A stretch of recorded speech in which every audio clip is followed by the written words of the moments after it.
Yes, before you announce who is the grand winner of Queen of Winter Night Market, we would like to say thank you so much once again sa ating mga nag-design ng ating mga gowns. Palapakan naman natin our designer for this Queen of Winter Night Market gowns. Start with Renel J. Del Monte, Nikita Signap. Maraming salamat. Ironic Atelier, Mamo 30, Dreads, Yasmin, tama ba?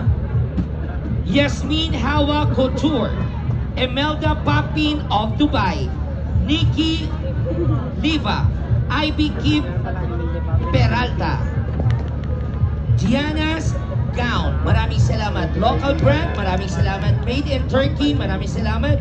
Adiba Alnor, thank you so much. Alta Costura by Darren Reyes, maraming salamat. And also Kabali Gown Dubai Shop. At syempre Miss Much.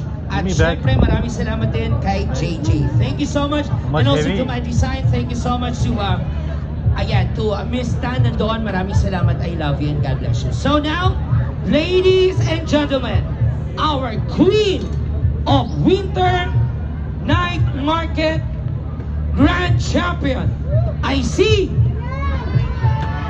Sa palagay nyo, sino? Congratulations to... Well, first of all, I want you to know the restaurant name whom that lady is representing.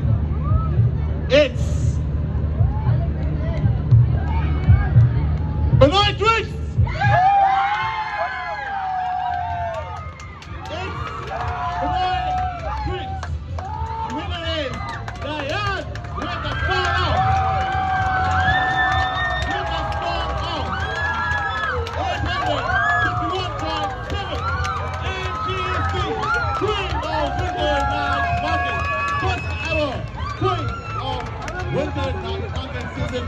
Ladies and gentlemen, congratulations!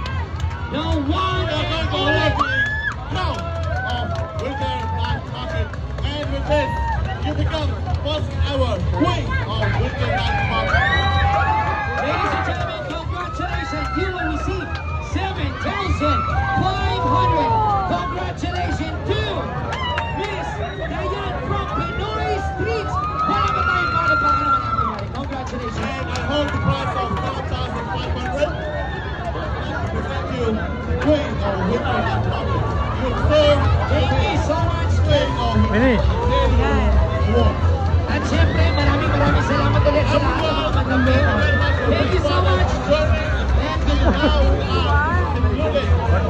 One dawin niya. Oh, golden? Golden, ha? Our Queen. This one. Season 1.